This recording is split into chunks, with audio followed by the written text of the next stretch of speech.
Okay, good afternoon. I'm with my friend Gary Heseltine, and I've attended his UFO Truth Conference here in Great Britain. And in our discussions during the weekend, we had a number of discussions about UFOs and about download experiences. And I came to find out that Gary has had a few download experiences. So I'd like to sort of get this on the record and get him to describe some of these experiences, which very much interest me and many other people, about getting some sort of tapped in, some sort of inspiration from elsewhere. So, good afternoon, Gary, and Good thanks for afternoon. doing this for me. Hey, you're welcome. Anytime. Yeah. So you have had two download experiences, major download experiences. So maybe describe the first one, and maybe I'll ask you some questions about it. Yeah, of course. The first download experience was really kind of strange. I had a sighting when I was 16, but it was not what you'd consider. I didn't meet aliens, I didn't see a spaceship, I saw a strange light that then seemed to trigger a number of power grid failures. I moved to a second geographical position and there was a power cut to the precise second that it passed over me, which was pretty bizarre. So I knew that that object had created some kind of interaction with the power grid. But I then, at the age of 16, kind of went away, had a life, joined the Air Force. I'm not religious in any way. I just went out a normal life, got married, had a couple of kids, that kind of thing. And really, my path to getting into UFO research is a long one, in a strange route. And the strange route really began about 18 years later, when I came across a British magazine, a glossy magazine called UFO Truth magazine, which I wasn't aware of, and there it kind of reawakened my interest. So I began to get the magazine just privately, began to follow it. But as I read all these stories, and I'd read a few books when I was 16, I began to feel a sense of frustration that the subject in many ways had never moved on any different. And yet pilots were still chasing UFOs, military pilots, and there was still, to me, lots of credible evidence. But by this stage, in the mid-1990s, I was a detective, and I'm thinking there is evidence, but it's still ridiculed, this subject. And unbeknownst to me, a sense of frustration grew, but it manifested itself in a very strange way. A strange thing happened that was really the catalyst for me becoming a researcher. Excuse me. And that happened when I woke up with a very vivid set of characters in my head, already there, characters there. Essentially a group of 5 characters that played a part in a story that would essentially lead to world disclosure of the reality of UFOs as ET. Now, what you've got to consider is I'd never written anything in my life.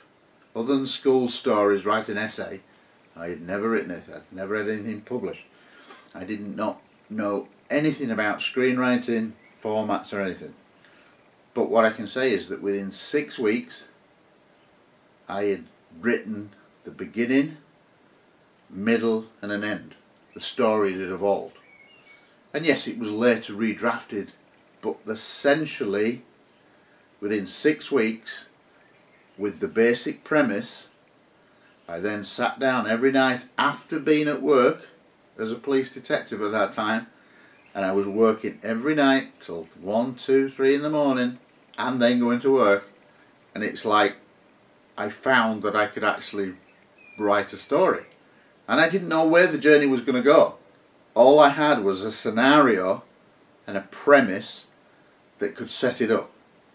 And that was it. I didn't have a middle and I didn't have an end, but I had a beginning of a character and a premise of what could cause it, what could trigger it. And so over those 6 weeks, I then found that a journey was created in a sense, and I found that one I could write, and which was a bit of a shock, and then your characters developed, you went through, the story developed to a conclusion, which I did not know at the start. All I had was the premise and the characters. But within 6 weeks, and I think my then wife thought I was a bit mad, But she supported me, but I was pretty nocturnal anyway. I didn't need much sleep, fortunately, and I just did this within 6 weeks, and it was all in the wrong formats and everything. But essentially what I then did was I wanted some kind of validation. I thought it was good. My wife read it and she said she's not into UFOs, and she went, yeah, it's a good story. And but I wanted validation. So how do you get validation? Well, I didn't know anybody, didn't know any researcher, never been to a UFO conference. So I printed it off, and I started to show it and confide to a couple of colleagues. And I said, would you do us a favour, just have a read of this? And they went, yeah, all right then. It's a UFO story, you know, a bit weird.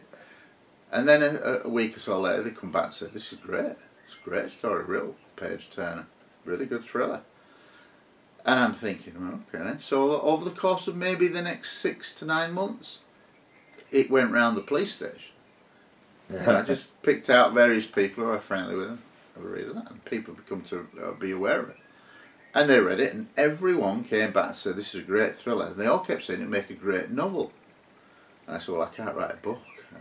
That's too much work. I just didn't know how to write a book. But anyway, they said, make a great thriller, great film.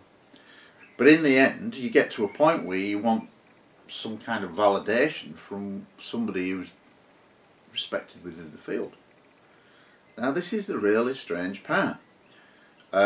This magazine that I'd come across was a UFO magazine, and I was working in Leeds, a big city, and I come across this magazine, and it's, I think, kind of triggered this dream through frustration at the way the subject was being treated.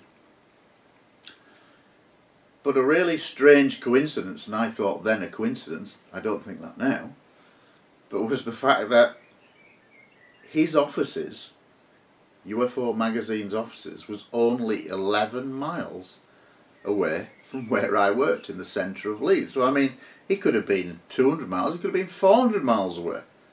But he was on my doorstep, and it was ridiculous. And so that wanting validation resulted in me driving over one Sunday when his office was closed, printing off a script, putting it in a big brown envelope, a little cover note, and driving out to his offices that were all closed, putting it through his letterbox, thinking he's going to think I'm crazy. Never thought he'd come back to me. And about 6 weeks later, one tea time, so, you know, 5:30, 6 o'clock, I get a phone call. And it's Graham Birdsall, the editor of UFO magazine. And he's absolutely glowing. He's really enthusiastic. This will make a great film. I will help you in any way. This is a brilliant premise story. And I'm like, pretty shocked. But the spin-off from that was, he went, well, why don't you come to one of my UFO conferences? I'll give you some complimentary tickets. Okay. And so, when what I didn't know is that he did a huge international conference in Leeds, and it ran for about 20 years.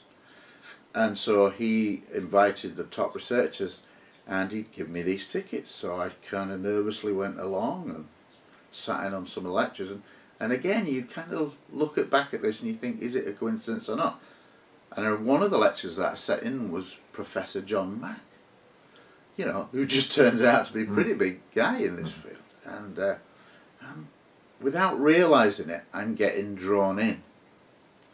But the thing was, what could I do as a detective to make any difference? I felt as if I had a part to play. I wanted to get involved in research, didn't really know what to do. And the problem was that as a detective, your time is not your own. You can't be one of these, well, I'll go to a UFO meeting every month or every week. You can't be reliable, because if you're governed by events that take place crime-wise. And so I'm thinking, well, it has to be something that worked around my environment. And this is where the second dream comes in.